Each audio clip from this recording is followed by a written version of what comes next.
Happy Victory Monday, Commanders fans. I am your host, Jack Sperry. Welcome into the Commanders Report. And today, I've been going over the film from last night. And today, I got my takeaways after going over that awesome win yesterday.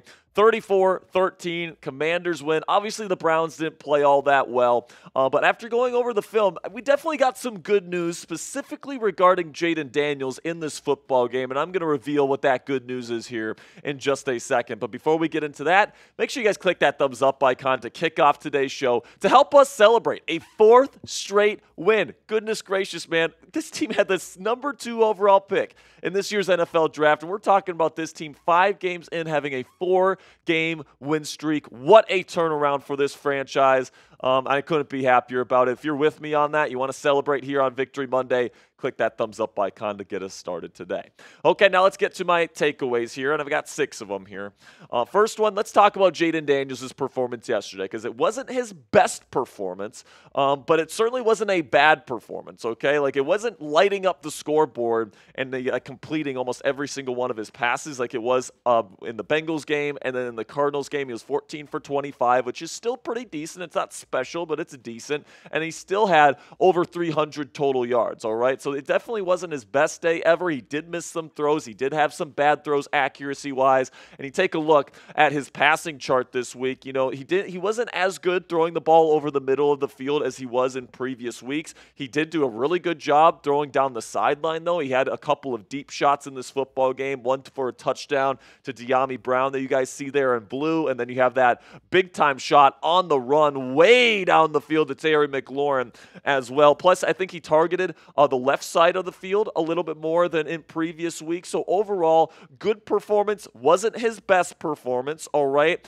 But I think that it's really good news that this performance showed us that Jayden Daniels, even on his quote-unquote off days, is still going to give you about 300 total yards of offense, and he's capable of leading this team to 30-plus points against a pretty decent defense in the Cleveland Browns. Now, the Browns aren't a great defense, don't get me wrong, especially this year. Myles Garrett's dealing with an injury. They have a bunch of injuries everywhere, but Jayden Daniels has been very, very impressive all throughout this season, and the fact that he had kind of an off day this week and he still played really well is fantastic news for the for the Washington Commanders, because that's what star quarterbacks do, all right? And you look at his numbers throughout the season, he's still completing over 77% of his passes. The passing yards is still over 220 per game. If you count that with total yards, I mean, it's almost 300 yards per game coming from Jayden Daniels. And the touchdowns, the interceptions, that's not even counting rushing touchdowns, so that ratio isn't even a good representation of the value that Jayden is bringing to the table, because you add those 4 rushing touchdowns, he's got 8-2 touchdown to interception ratio. So that's absolutely fantastic stuff, man. And it's great news that Jayden Daniels is already playing like a superstar quarterback, because Lamar Jackson, Josh Allen, Joe Burrow, Patrick Mahomes, when those guys have off days or quote-unquote off days, the offenses can still be successful. And this performance showed us that Jayden Daniels is already at that level where even if he has maybe a couple missed passes, even if he's not quite as efficient as he was against defenses like the Bengals and the Cardinals, he's still going to be highly effective, and this Commanders offense is still going to be able to put up lots of points. So true or false? Let me know down there in the comments section. Jayden Daniels is the NFL MVP as it stands today. If today the season ended, does he win MVP? Let me know your guys' answer down there in the comments section. Type 2 or type T for true, or type F for false. This will be the pinned comment on today's show. So YouTube's going to throw you an ad break here in just a couple of seconds. And when that happens, take advantage of that time. But let me know if Jayden Daniels is the league MVP. Second takeaway here is that the offensive line once again held up. Now, I've been saying it time and time again. This is not the best offensive line in the National Football League, but they're playing a hell of a lot better than I expected them to play. I thought they were going to be a bottom 3 offensive line. I thought that Jayden was going to be running for his life, but to their credit, man, you know, both of the left tackles that they're playing, they're kind of rotating Cornelius Lucas and Brandon Coleman. Both of those guys are playing well right now.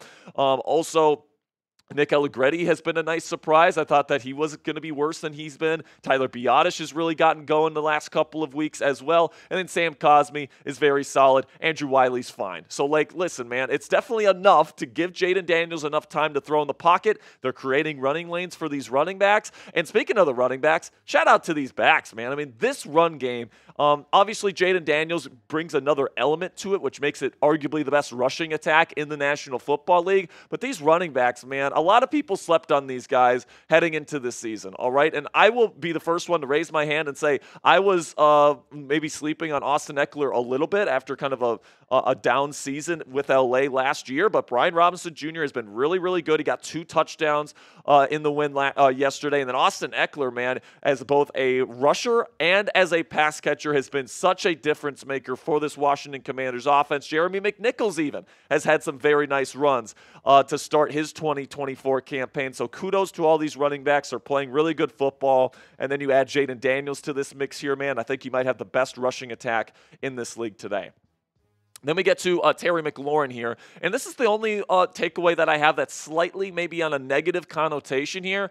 I was thinking about this the other day, man. I was thinking about it last night. Terry McLaurin was pretty good, all right? He led the team in targets, led the team in yards yesterday, but he dropped a touchdown that he should have caught. Jayden Daniels gave him a perfect fade ball right in the breadbasket, and he ends up dropping it. He also fumbled the football in yesterday's win against the Cleveland Browns. So I'm looking at a guy in Terry McLaurin. He's 29, all right? So he's definitely getting up there in age, and after this season, he has 1 year left on his current contract. And usually when these receivers have 1 year left on their deal, they look to try to get a new contract. So I think that Terry, this upcoming offseason, is going to maybe make some trouble here with the front office here and say, pay me or I'm going to hold out, or pay me or I'm going to hold in. And it could end up being an issue for the Washington Commanders here, because do you really want to pay somebody that's going to be 30 years old next year top flight money, especially with the way that the wide receiver market has absolutely exploded over the last couple of off seasons? I mean, right now, if he wants to get paid like a top 10 receiver,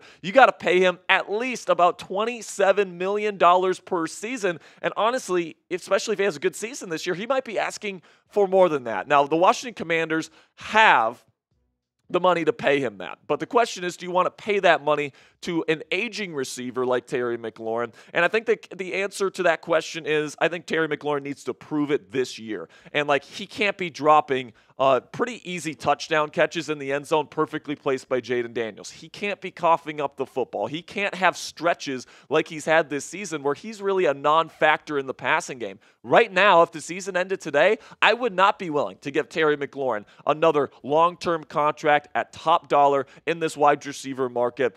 But obviously, it's a long season. He's still developing that chemistry and that connection with Jayden Daniels. We'll see where things land at the end of the season, but it's definitely going to be a big-time storyline heading into the 2025 offseason, whether the Commanders end up extending and giving Terry McLaurin another big contract. So what say you guys? Let me know down there in the comments section. I think this is a big storyline that's kind of going under the radar here, that's kind of looming on the horizon. So would you pay Terry McLaurin another big contract? Let me know, yes or no, down there in the comments section. In just a second here, we're going to be talking about our sponsor today at Game Time. While I'm talking about Game Time, go down there and let me know if you would give Terry McLaurin another big contract as he approaches 30. Now let's get into our sponsor read here with our friends at Game Time, which is the fastest and easiest way to buy tickets for the sports, music, comedy, and theater in your area. And folks, we all know that experiencing a sporting event, especially a football game live, is unlike anything you can get from watching the game on your couch. Game Time Picks filters out the fluff to show you only incredible deals on great seats, so you don't have to waste time searching through thousands of tickets. And let me tell you, folks, it is a huge time saver. And what I love about using the Game Time app is you get the lowest price guarantee on any ticket to any event, all-in pricing so you don't get slapped with crazy fees at checkout, and also flash deals so you can get even cheaper tickets the closer you wait to the event. Take the guesswork out of buying tickets with Game Time today. Download the Game Time app, create an account, and use code CHATSPORTS. It's one word, all caps, CHATSPORTS, for $20 off your first purchase. Terms do apply. Again, create an account and redeem code CHATSPORTS for $20 off. Download Game Time today. What time is it? Game time.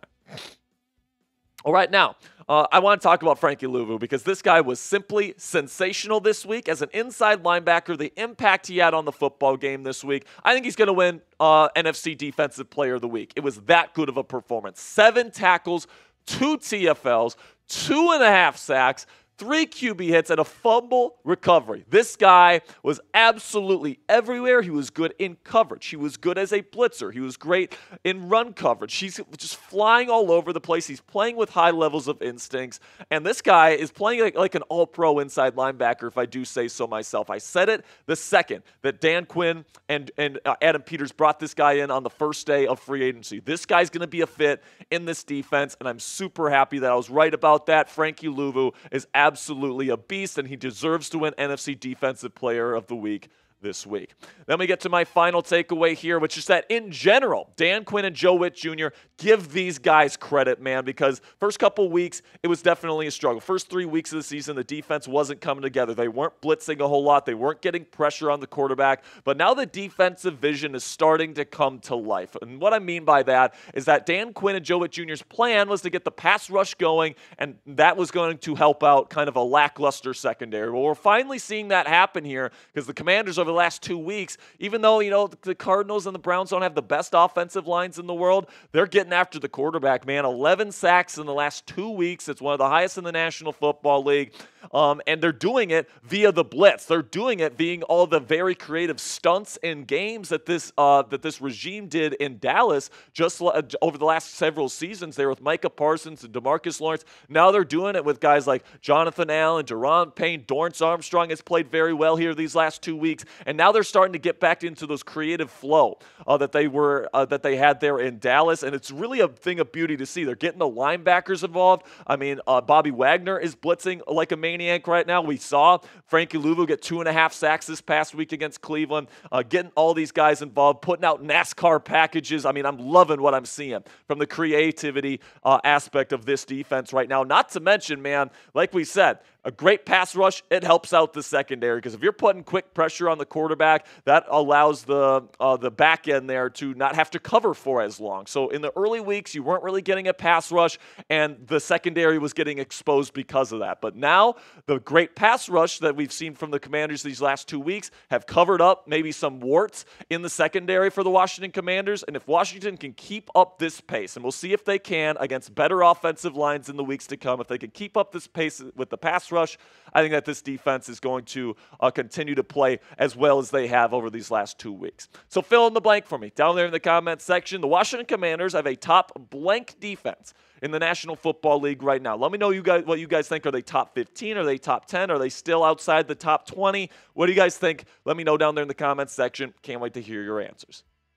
That'll be it for my takeaways today, man. After watching the Commanders film, I'm still super excited about this football team. This week, though, it's Ravens week. You go on the road against a top 5 team, arguably top 3 team in the National Football League right now. If you can beat those guys, I think you really solidify yourself not only as playoff contenders, but potential title contenders here in Washington. I can't believe I'm saying that about this football team, given where this team was heading into the season. But boy, man, it is super exciting. We're going to be covering every single minute of this season right here on the Commanders Report, so make sure you click that subscribe button right now for wall-to-wall coverage.